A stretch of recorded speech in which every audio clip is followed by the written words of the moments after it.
So we will do our best to reinforce what is on the screen or kind of highlight what is on screen to make sure that you also can kind of follow along with us. But we are trying to make sure that this does have a bidirectional approach to the information sharing and learning. We have a lot of great expertise on the phone. We want to make sure everybody has an opportunity to get to know each other as much as possible using this type of interface and this kind of distant learning aspect. But again, obviously, our ideas can most definitely cross-pollinate through these platforms, making sure that nothing, no small idea, no kind of bubbling strategy, everything here, especially in this kind of topic around adult SEL and implementation of social and emotional learning, you know, we're all really having to put ourselves in a place of resetting our understanding of a lot of these concepts, maybe even our preconceived notions around some of these things to really kind of reset and start bringing into practice what we know is happening. And we're going to unpack that today. So, okay, so audio, chat, and then we're going to live there. Any technical issues, just please let us know through the chat box. Next slide, please. We have a jam-packed agenda and not a light topic to unpack together. I would say to introduce with each other, really the purpose of this type of learning experience through the Department of Ed and really just the broader understanding of the field is really that, again, we're just really starting to reset ourselves to the understanding both around the importance of SEL, but really that across the adult learning curve around the implementation of SEL as it both emerged and kind of took off in our field is that we really are still finding that the real big element that is necessary is for adults to really ground themselves in the work. And we're going to take it back even to the idea of vocabulary. We're getting a lot of traction in the field. One, about once someone establishes a framework to follow to help measure, what is the understanding of the adult terminology that they're applying to implement? And then most explicitly, what are they looking to measure? Because we'll talk a little bit about the importance of knowing what the term is and what you're looking to see in these types of SEL settings and learning contexts that at times are contextual. And that is a bit of a barrier itself. We're going to unpack that. We're going to talk about some of the emerging and established research around adult SEL, and even talk about how the interconnection of adult SEL and this idea of emotional intelligence, which is really how we've always talked about the adult graduation, let's say, of SEL to this higher cognitive meta understanding. And we are going to hold ourselves a bit to the fire there, because one of the key strategies to adult SEL is to say that you are committed to continuous improvement, both of yourself and your practice in the learning setting. And that we have a couple tools that we're going to highlight that help us as educators, practitioners, push our practice forward and not just leave it to opinion, also create safe spaces for this type of work within our group and dynamics to make sure that we all can be a little vulnerable about what we know and what we don't know and how we can all help each other move along the way. We're going to really bring home some of the resources you have in-house and in Indiana, which has put together the Science of Happiness course, which is then a really great intentional practice for self-care. And we're going to talk about how the implications of that with adult SEL. And then really after you kind of see that, we're going to push you all to kind of really take some action to this work and see how this fits again into your own context, both let's say as an individual, and then obviously interpersonally with your groups and teams that you work with on a daily basis. And with that, I'm going to take a mindful moment myself, because that was a lot, right? Sometimes we have to check ourselves. And so I'm going to go ahead and I want to really get to know who's kind of with us today. So we're going to go ahead and go to the next slide, please. We're going to do our best to do some welcome introductions with those who are with us on the platform this afternoon. Well, again, that is me. I'm the base in the place, Fausto Lopez. I'm here in Chicago, snowy Chicago, and I am here with Christy Berger, who is on the phone. And I don't know, Christy, if you want to chime in and give them a reprieve from my voice real quick. No, thanks, Fausto. This is Christy Berger from Department of Education. We also are enjoying a snowy day here downtown Indianapolis. Great. And excuse my post-hasteness. I'm super excited about the topic, about this type of work, and I know that we only have an hour to get it all in. And so I will be mindful of my pace and my speed because it most definitely comes out in my passion. We're going to jump right into the interface piece here. You go to the next slide. Oh, I'm sorry. Welcome and introduction. This is a second webinar of a ongoing series, but we just wanted to make sure that everyone understood that the recording and the content of this webinar is not dependent on the first webinar, but we want to make sure that if you are utilizing this to, again, disseminate some of the broader understanding of this work, maybe you just need you like podcasts and like to hear voices through your earphones, we record all of these and we have a link to the webinar here if you also wanted to roll this out as a potential ongoing professional passive learning experience in-house or within your resources. Let's see here. So you have links available to you if you want to listen to webinar 1. Next slide, please. Here's that slide that I've been alluding to of getting to know who's on the phone. So we're going to go ahead and open up a poll. And if you can just kind of quickly let us know which role there best describes you. And if other, then please go ahead and enlighten us with what it is that you do within your space.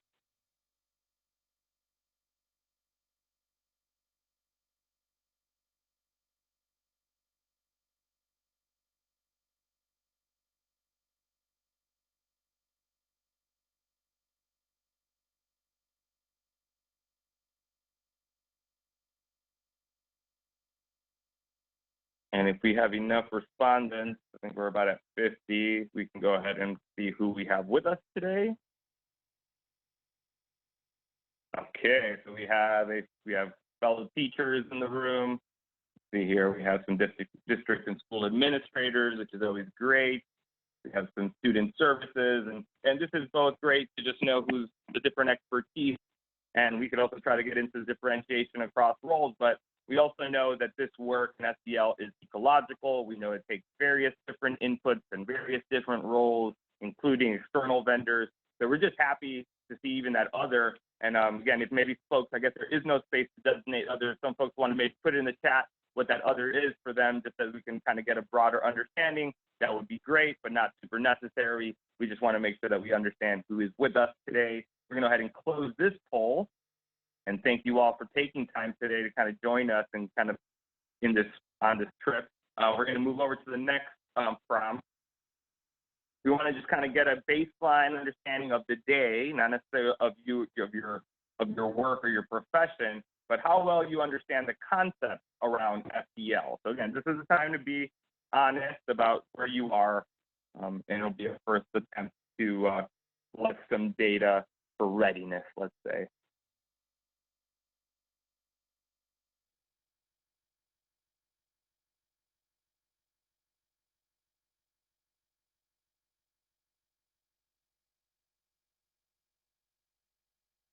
Okay, we're gonna go ahead and just let's see what everybody's broad understanding is here. Great. So we have some folks who are self-efficacious, who are claiming that they have good understanding. We have some folks who say that they know little. And then, we have some experts, which I'm always happy to unpack. And well, again, what I love about this work is that we cannot settle in this work. This work is dynamic.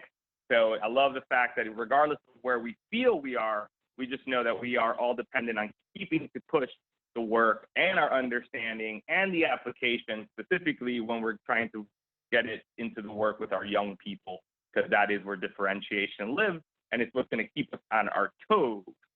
Thank you all so very much for giving us and getting us just a good understanding of who's in the room and where we're starting. And then so just for the sake of good learning theory, we're going to ground ourselves to, again, working definition that comes from the Collaborative of Academic and Social Emotional Learning with our friends over at CASEL, you might hear. And CASEL and them have been at the forefront of establishing both the importance, the broader understanding, the necessity for tools and resources to build both adult capacity in this social emotional space, and obviously the young people's capacities around skill and competency acquisition. So what is it? It is a process through which children and adults, which is what I love, again, this idea of This is not a one-directional way of thinking about learning anymore. This is about how there is a duality to the way this knowledge sharing, and let's call it data, transfers and is shared across both a practitioner and a young person, and how we all have to really start training ourselves and our antennas to be up all the time and pay attention to all the indicators and different types of information that are very critical to how we roll this work out. So what does that look like? It's the process of acquiring and applying the knowledge of these skills and attitudes and competencies. Pushing towards positive goals, because we know that we are counteracting a lot of deficit situations in our ecologies, and at times we are both helping young people navigate those and ourselves navigate those, because that is another part of why we're here today, but is also something that we cannot discount.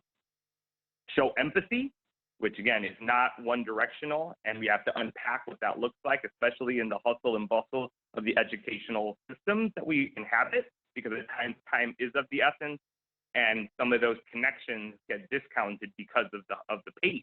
So that's the challenge, and shouldn't be just an excuse to say it's too hard to do. We're really trying to leverage positive relationships, and what do those look like? We're getting a lot of more and more very crystal clear research about what are those, how we get into these power sharing relationships with young people. The Search Institute is doing a lot of great work there with the developmental relationships. And then something that I'm still working with at 40 years old is not only what constitutes a good, responsible decision, but how do I make sure I make better mistakes tomorrow? Because it's an imperfect world, we're imperfect people, and it's about making sure that we are just mindful within our practice that at times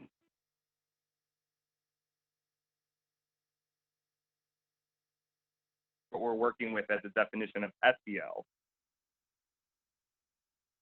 Next slide, please.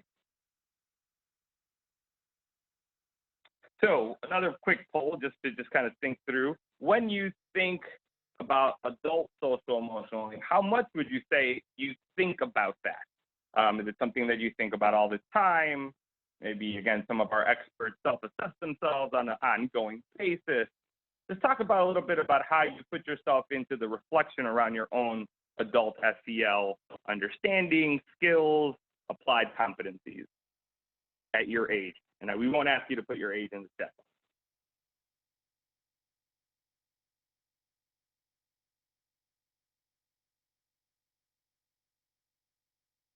All right, and if you have enough people to broadcast, we can go ahead and broadcast. Let's see how we're thinking. Okay, thank you. So we already have folks on the phone who are committed, and this is going to be great because we're going to solicit you all, specifically those who think about it often, at the back end today to really have some cross sharing with each other. Say, how are you doing that? Because that's another big part that not only has to happen, what are we already doing so that we can share across our field to make sure that we're also not reinventing the wheel around how we keep this at the forefront of our brains, but also not get overwhelmed by this. This is, especially when you start scratching the surface of SEL, which in education we've always referenced as the psychosocial development of young people, especially nowadays when you throw concepts around trauma and residual trauma. There is already a big factor to not only how we're thinking about it, but then how we're taking care of ourselves as we do that. And we have a great resource with that today that we're going to highlight for you all, that you all have already available to you.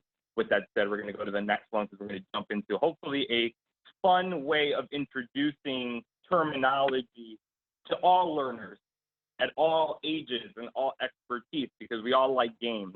So there's a game that maybe some of you may have heard of before. It's called Jeopardy. Big ups to Alex Trebek.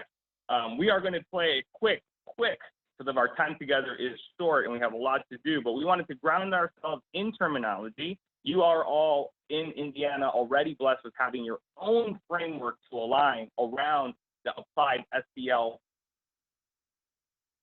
choices that are out in our field, because that's one of the other parts that is very bewildering to a lot of the systems that we support, that there is a lot of framework. Well, in Indiana, you have taken the brunt of already aligning yourself to your own framework, and it's always good to just, again, ground ourselves, and I love the concept of grounding or rooting ourselves, because you guys have used a tree. So what you're going to see for those who are in front of you are definitions, a la Jeopardy. And we're going to ask you or challenge you all to use your chat box. So get your fingers ready. And you're going to see a definition of a Indiana already framework SEL skill competency. And we're going to ask you to name it in the chat as fast as you can. And because we're limited on time, as soon as we see it, we're going to move forward. So we're going to go ahead and try this out with the first definition. Can we get the first definition? Here we go. The ability to know your emotions and how to affect thoughts and actions that help build self-confidence, self-esteem, empathy for others, and insights that help recognize strengths and areas of growth. And Christy, you cannot play.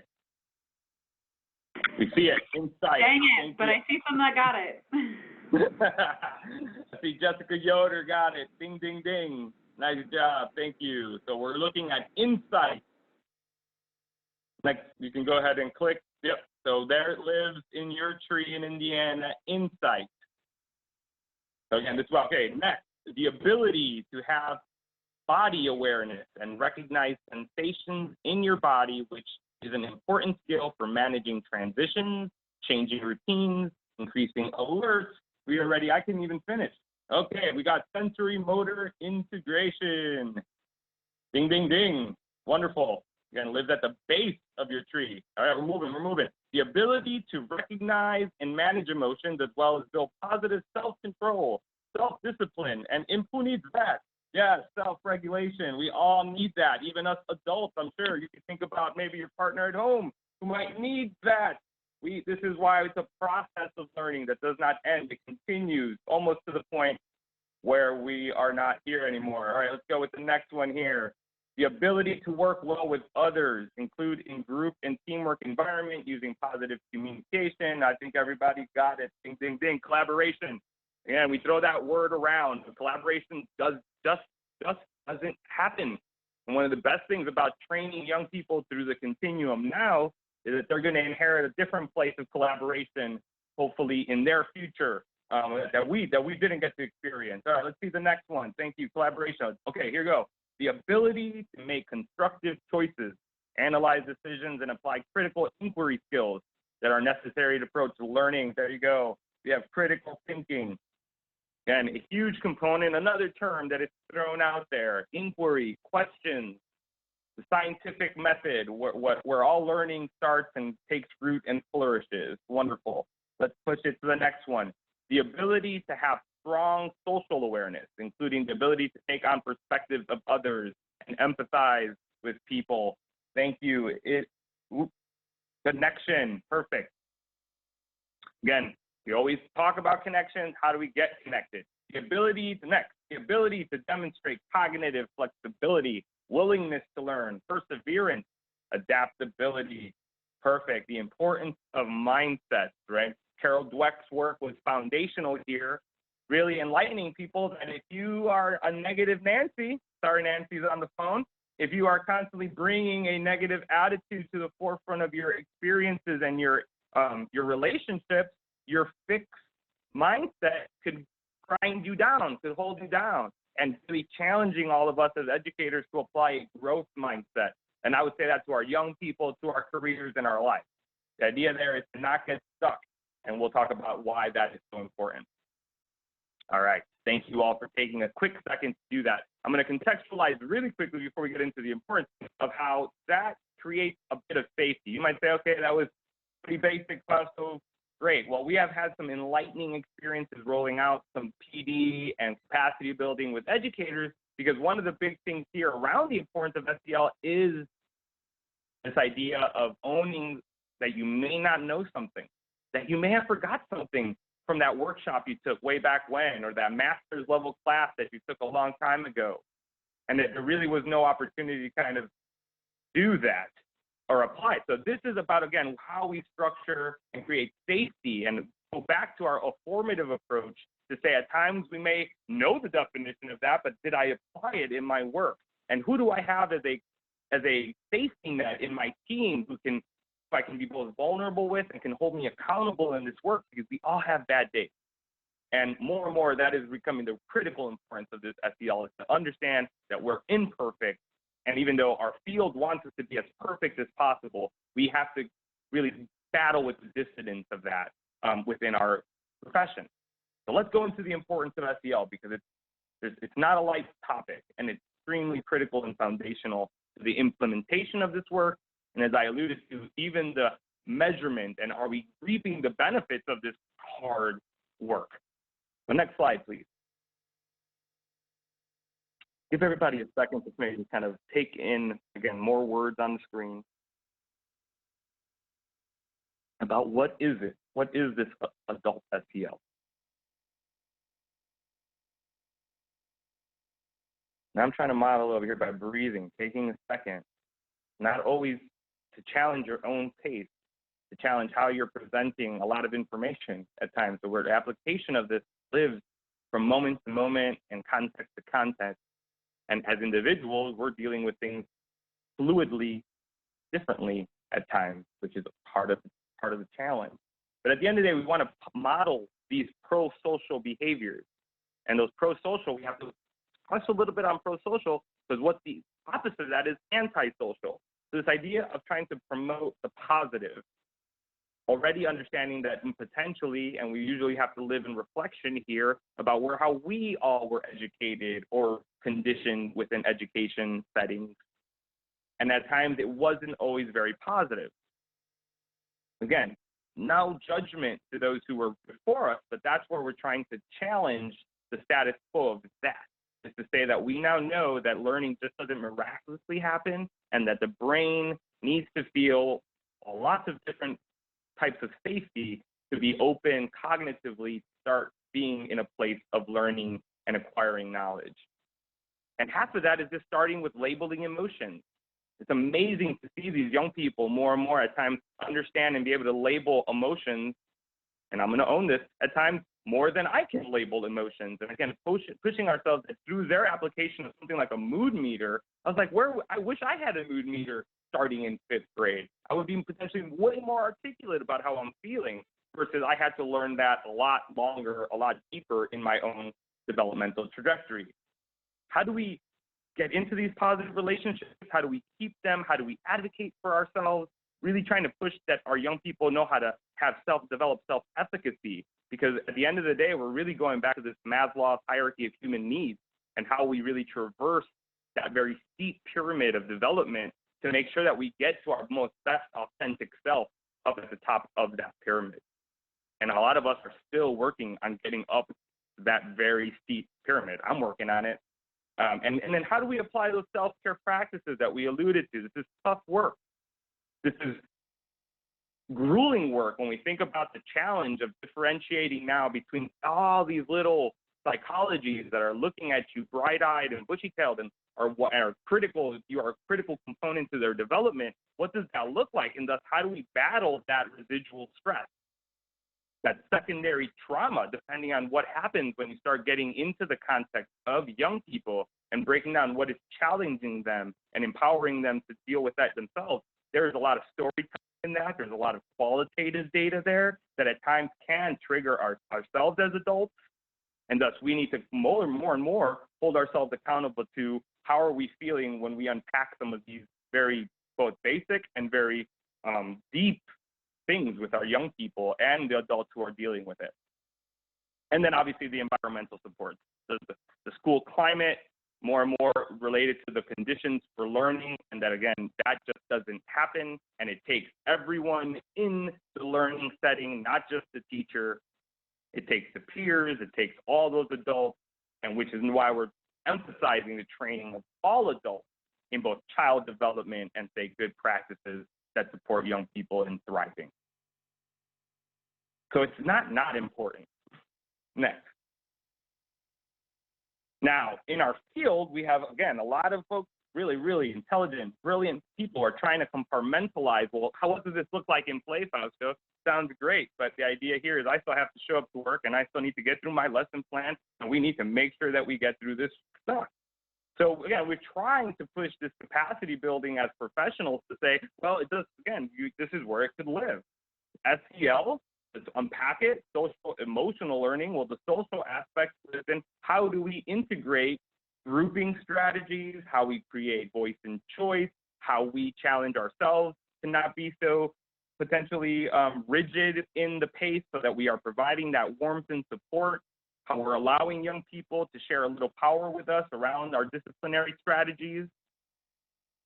At times, this also lives within our systems that us as practitioners, once we start grounding ourselves in what this is going to take, is that also creates leadership opportunities for us as practitioners to hold accountable our systems above us, to say, hey, this is what everyone is telling us I'm supposed to do, but I can't do that based off of the policies and procedures we might currently have. We need to maybe look to be more restorative. And that is where we start developing critical masses in this work that are also super critical to how we roll this out and can be a critical component to implementation and thus fidelity to walking this already rigid, at times strict line. And then instruction. One of the best things around SEL is that it's created an opportunity for us all as educators to, one, think about our role as educators, and two, think about what learning look like and what it should look like. And for a long time, this idea about like, what does it look like to actually instruct SEL? Is it a 15-minute moment of SEL versus is it just alignment that SEL, if we go back to learning theory, is just how learning should happen. It should happen in a social context. It should look at how it's happening to them emotionally so we know where their cognitive disposition is to acquire the information so that then we can differentiate the information or the support. And then the learning is intrinsic to both, which is why Castle called itself the collaborative for academic and social emotional learning. And for those who might have paid attention to what the Aspen Institute came out with, which was this amazing kind of push around the science of learning and development, is also to reshape or kind of ratify that learning is changing. We are in a new age of information, and we have to keep up and be dynamic. And SEL is dynamic in its nature. So if you can go to the next slide, please. We're going to come back to this. So now we're going to label again. We're going back to the 5 competencies that we call the Castle 5. But at the end of the day, that's where we want to start with our own adult SEL skills or understanding, because that's where we are. We know we're grown. We know we're adults here, but that doesn't mean and shouldn't put us past at least double checking where we feel that we live here and how that affects all of our life and all of our relationships, specifically those professional relationships and obviously the relationships with our young people. Perfect. All right, we're going to move on to the next slide, please. Now, we got the research. This isn't just Fausto's opinion. We have, again, more and more, there's an opportunity to really crystallize the importance of this, not just theoretical, but actually more and more empirical, and really finding that those educators who reflect that are having an easier time with classroom management. We could talk about the implications of that, but the idea there of self-management of your own emotions, of your own expectations, of your own pace of what's happening, and the way that your learners or the learners in the setting are adapting to that can change the way that you shape how you get cues for the young people and how you move them forward through the learning process. Again, it doesn't just happen, lots of strategies, and maybe we can unpack some of those and how that can work.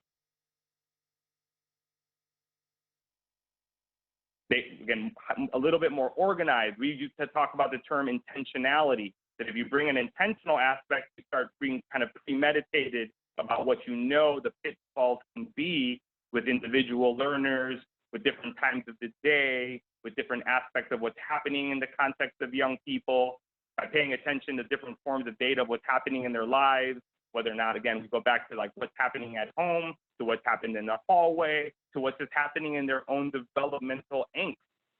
Half of that is, again, understanding it and leveraging it as data. And data that these key informants don't just regularly and open up and just give away to most adults. So that's where it goes back to the importance of becoming authentic in those relationships, so young people, one, feel safe, but also are prepared to give you those type of valuable insights to their lives that we can leverage in their learning trajectories. Next slide, please. All right, so here's a really great one. I love this for those who want to know the citations of where this all comes from. This idea more and more that SEL is influencing the quality of student-teacher relationships. Just talked about that. Those connections don't just happen. Classroom management doesn't just know what's going on, and be at the pulse of our inputs, of our young people, of our assets, to make sure that we can affect this and in a way be as ahead of any situations as possible. And as we do it as a unit, it can then change school climate. We now know that if you come with high levels of stress, where now you have school systems providing sometimes massages and different ways to decompress, because we know stress is one of the biggest killers in the United States for many other reasons than what we do. But the idea here is we want to try to bring that down. We don't want to contribute to that data set in our field because it negatively affects our mental health, our well-being, our satisfaction, thus impacting turnover and obviously outcomes, both proximal outcomes and direct outcomes.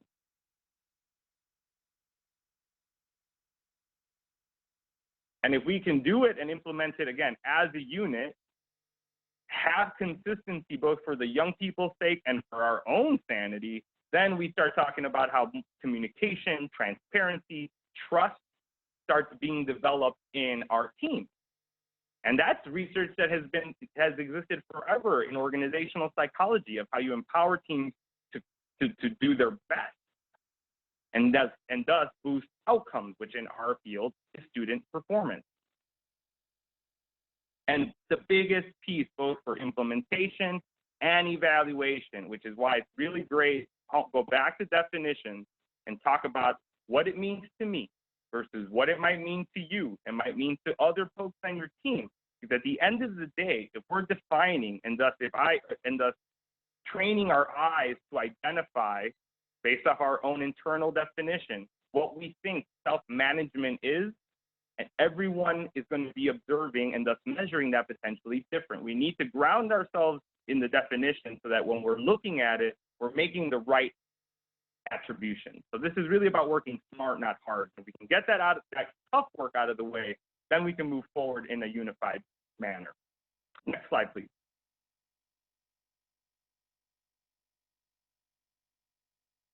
And so this is the key part that's going to transition us to the importance and to the sharing across us as practitioners of how we take care of ourselves.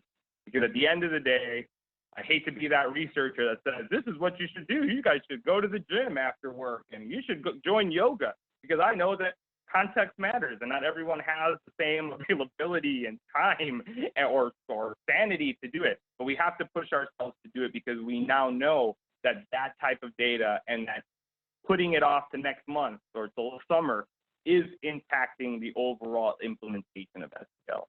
It's specific, and thus burnout, and thus consistency in the lives of young people and communities. So this is going to get deep, but a lot of them used to folks coming in and out. And one of the biggest levers in psychology is consistency, because if not, you create confusion, you can create dissonance. So the big issue here is to try to be as consistent as possible and show up and be your best self and most authentic self as possible.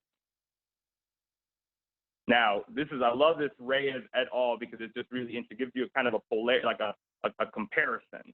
So everyone take a look at that last bullet really quickly. So if you were mandated to implement a curriculum or a strategy or a group or something related to SEL, but you didn't cultivate your own practices or teach the young people's social emotional skills actually worsen. And again, it would be interesting to get into the method, but probably some form of confusion. Like, oh, I don't know what that is. And that's what we hear from young people all the time is that consistency. Why is Mr. Lopez so cool and patient and takes time with us and does that, but, Mrs. Reyes is always screaming at us and her scowl and always, again, young people are in tune with that. They are such great data collectors because their ears and antennas are up and they catch all the nuance in this work. And so more and more, it really gets into how we train ourselves to think about our cues, our own biases. There are trainings now that are pushing us to our even levels of interaction and how we get to eye level with our learners, how we change our tone or check our tone at times as adults when we address young people. But again, that stuff just doesn't happen. And we're going to get into some resources that you guys have already available to you all to help you push your understanding and application of this at your own pace. which is also what I like, is that it's not the expectation that you're just going to get this and be done with it tomorrow. Next slide, please. Great. So real quickly, we're going to get into some kind of interaction here around an assessment tool. What you have in front of you is a tool that is already referenced in your general SEL toolkit for Indiana, and it's something that AIR and Great Teachers and Center for Great Teachers and Leaders developed explicitly for educators in classrooms to have a safe way of thinking through these concepts. And so the self-reflection tool specifically breaks down teaching practices and the social emotional competency that you already bring to the table and puts you in a place of reflection to keep pushing yourself professionally in this work. And with that, we are and there is a link in the chat box for those who may already want to kind of interact with it. That would be me.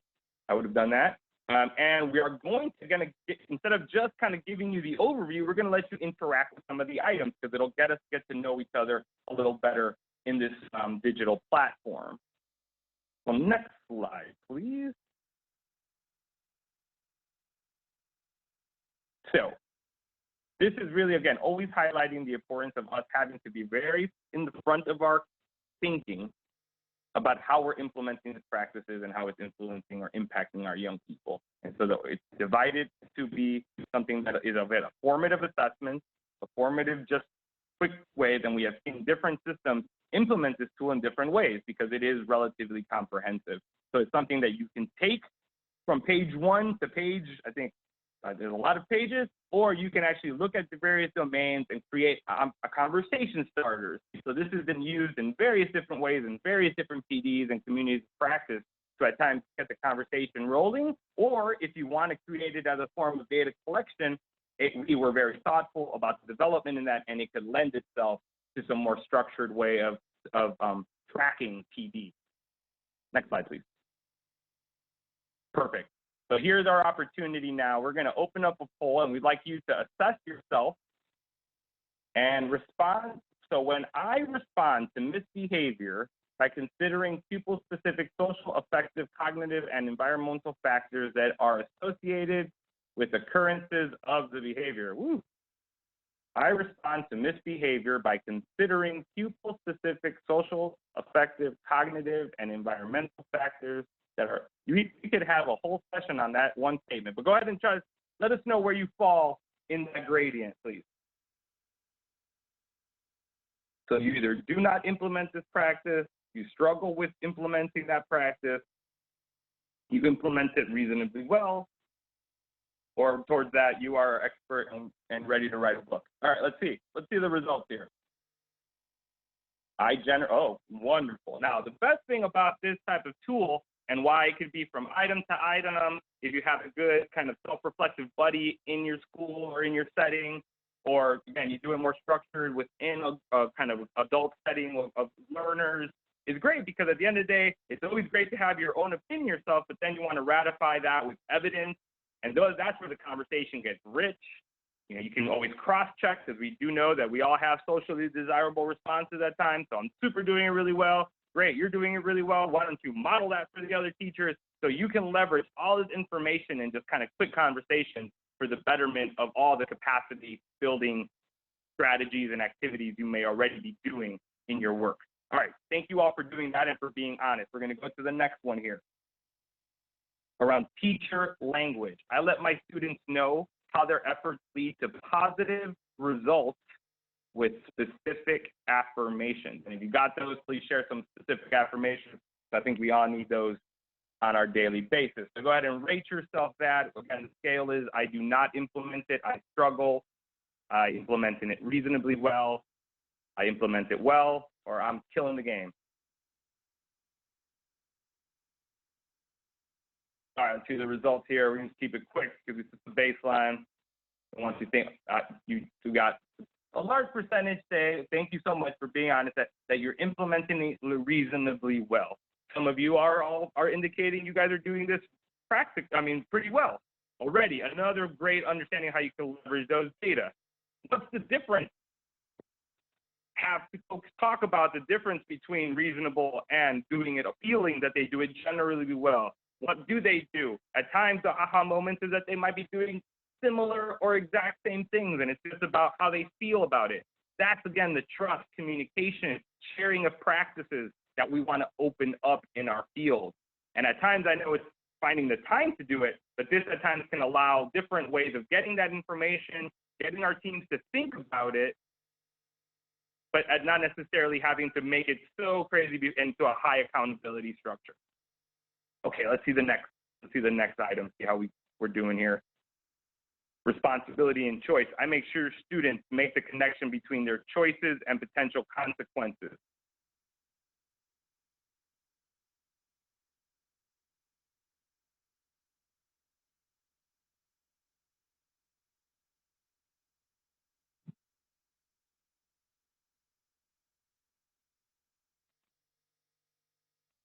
All right, go ahead and let's go ahead and broadcast.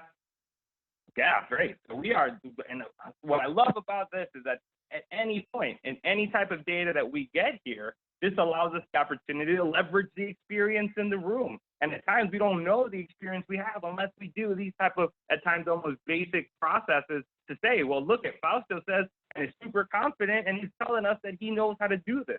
Let's elevate him and push him and kind of pull that lever around his own professional leadership, because that could be its own type of indicator to keeping him around in the profession for years. Again, this is about any type of strategy that gets us to where we need to be. And this one at times just gets us to really just understand what we have in-house. Next one, let's see what we got going on here. Warmth and support.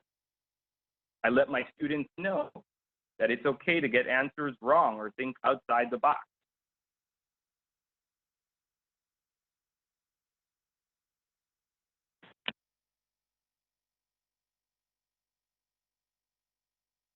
Let's see how we're doing here with this. Are we letting them be experiential? Are we letting them learn from trial and error? I still keep learning from that all the time. Let's see what the results are here. Generally implement this practice well. So that means that we have good check-ins with our young people. That means you guys are implementing strategies of being able to stay at the pulse of what's happening and letting them know that it's okay and that it's okay that they don't have all the right answers, because that is learning. And the scientific method is even if you get the right answer, then let's prove it or disprove you and keep pushing the learning and never be, always being a lifelong learner, that Deweyan concept that, we want to keep pushing and keep asking questions. And making sure that happens. But again, we need to train ourselves for that. That just doesn't miraculously happen to all learners. Okay, next. Okay, perfect. Now that we have a little bit more context to this idea of thinking about the importance for your own, I want you to really think about how those competencies influence your day-to-day general ability to implement those SEL practices in your role. Just think about that for a second.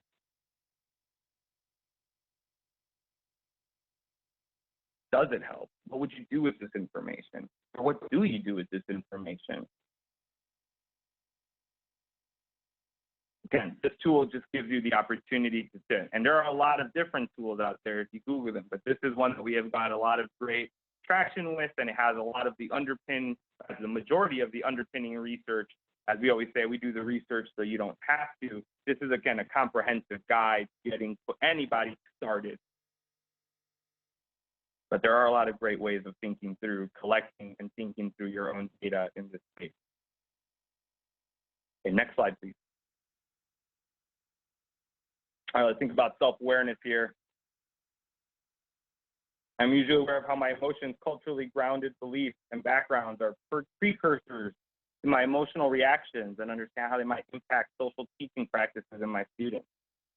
So this is about being culturally responsive, making sure that you know, or someone there knows, how to make sure that they can differentiate between background biases. Let's see what that looks like. What are the results there? Okay, we have some agree. Great. So we are, so pedagogically, we're holding ourselves to the fire. One of the best things about that is that we want to make sure everyone, so there is no hitting a plateau in this work, because we know that there is an influx of new workers and different experiences and different expertise in this. So this is more about how we build everyone, because we want to make sure that ecologically speaking, The young people go from each ecology in their learning setting and have similar experiences. We do not want to contribute to the dissonance that they might be developing when we are out of whack. Let's see the next one, please. Emotional regulation. I effectively use multiple strategies, example, breathing techniques or mindfulness, when I have strong emotional reactions in the classroom, stress or anger, while implementing social teaching practices.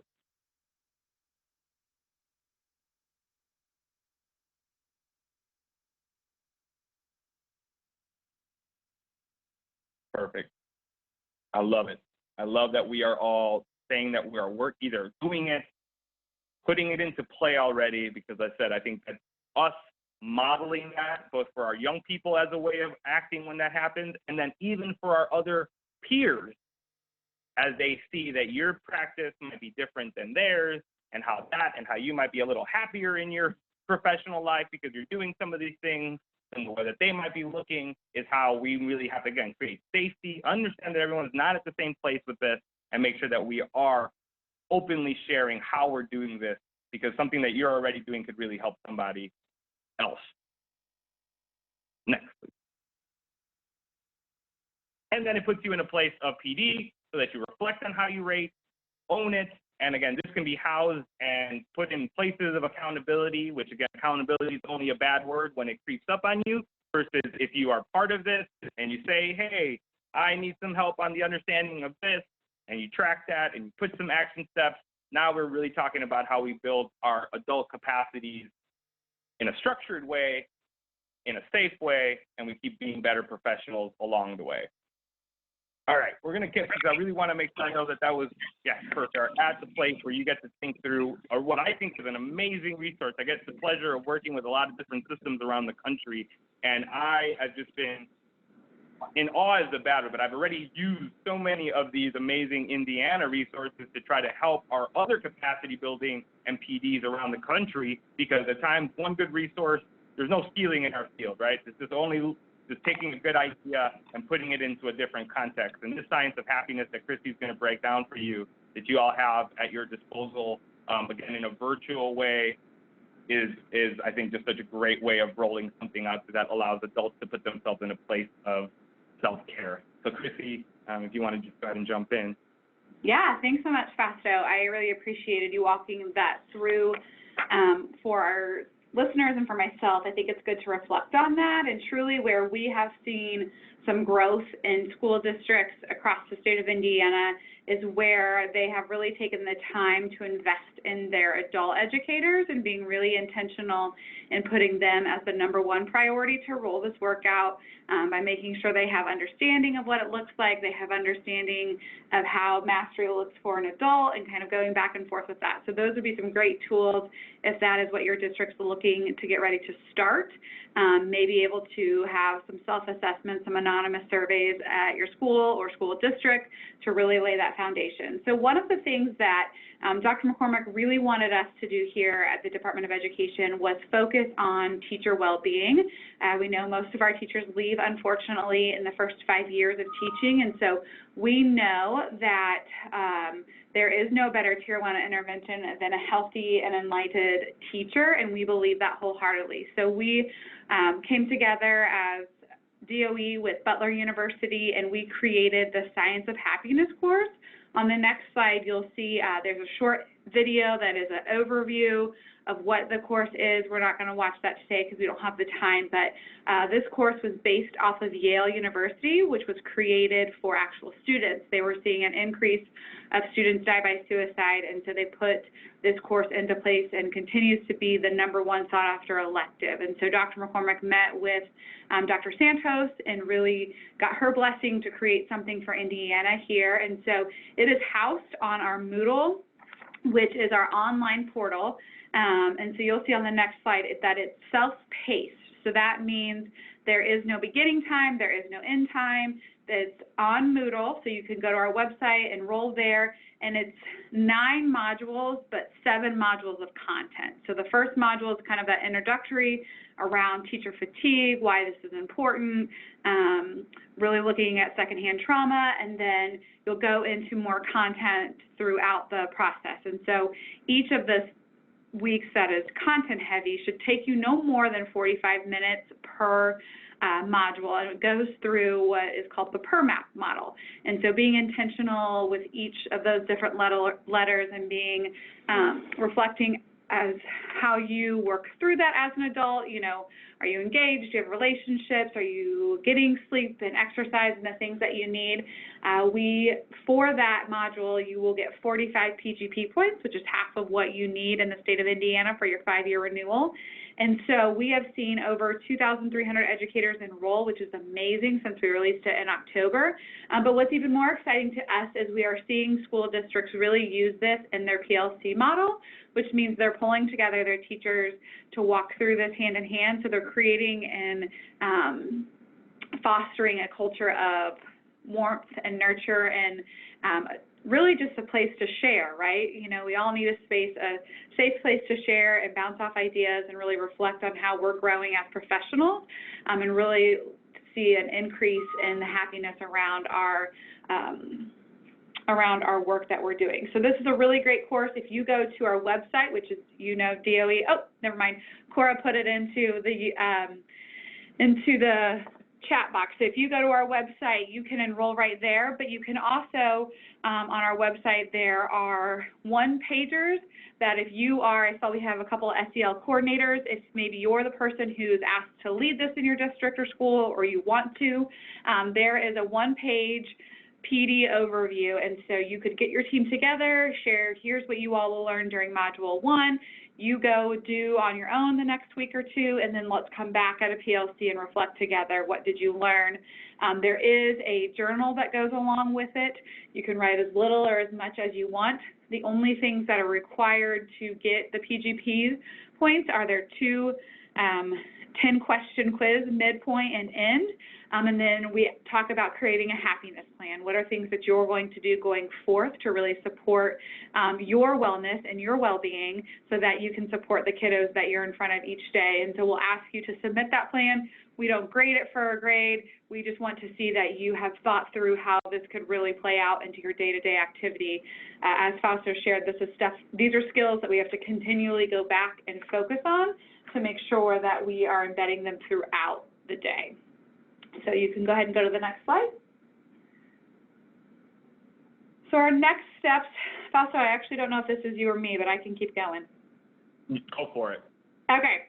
So our next steps is just if you have any questions for Fausto or I, we want to open up. We have about 5 minutes left of our time here together and want to provide you all with any answers to questions, or if you started the happiness course and you would like to give us any feedback, we'd love to hear that as well. We'll pause for a minute there.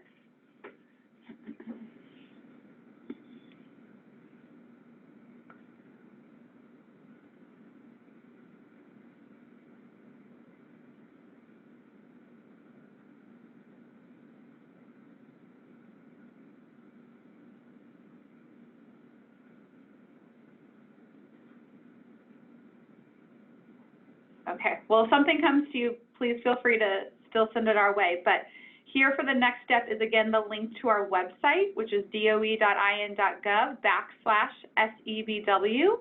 And when you go to our website, on the next page, you'll see the video pop up, which will give you about that 3-minute commercial about what the course is and why it's so important to educators, and really looking at how this can provide some great foundation and SEL for our adults. And then below that, it'll say enroll here. You can click that, and that will take you straight to Moodle. If you have forgotten your login or need to create a new one, you can do all of that there and be able to support the group there. One thing to note is, as districts have worked through this together, you need to ensure that each person who's hoping to receive the PGP points is signed in. You can do it all as a group, but you need to be individually signed in and work through the weeks to obtain your PGP points at the end.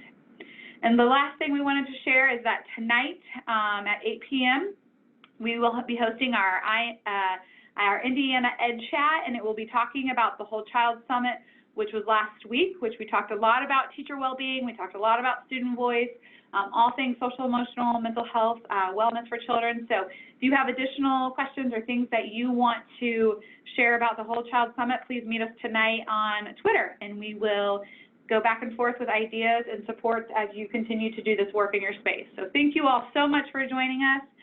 Thank you for the work you do each and every day, and please let us know how we can help support you as we go on. Before we go, we're going to share in the chat box one strategy for professional self-care and one action step that you can do. And then I believe when you exit out, you'll be asked to complete a survey, which really helps us just prepare for another WebEx in the future to support the needs of Indiana. Anything I missed, Fausto? No, thank you so much, Christy. That was wonderful. Yes, again, before we lose you, obviously, please make sure to share some of those important self-care things. Boxing, I'll take CrossFit, I'll take long walks on the beach, whatever is the thing that keeps you moving and doesn't let you take it out on your person at home, right? What's one, a hot bath, I love it. One action step, I'm gonna go take a hot bath. Thank you for that, because now you're just inspiring my action step. Mindful eating, great, whole life, yes, it is about everything that we put in us, and all intentionality pushes across everything. So definitely what you consume is great. Thank you for that. Horse riding, all right, I don't know if we're gonna have to think about that Chicago route through horse riding. Again, keep them coming. I know that people might have to jump off because you guys go do and save the world through your work. Go ahead, just leave us with that. We'll still be on, so don't rush if you're contemplating which one to leave us. We really appreciate your time and all that you do. We know there are a lot of tools and resources to push out to your teams and other practitioners. Again, we just wanted to highlight some of them that have been tried and tested that could help move along. But again, anything that you use, please, screenless time. All right, that's on my action step for after this webinar. Give my eyes a quick moment. Perfect. Keep them coming. Again, thank you all so very much. Please click on the survey, your feedback. We use all of the data. Thank you so very much. Have a great day.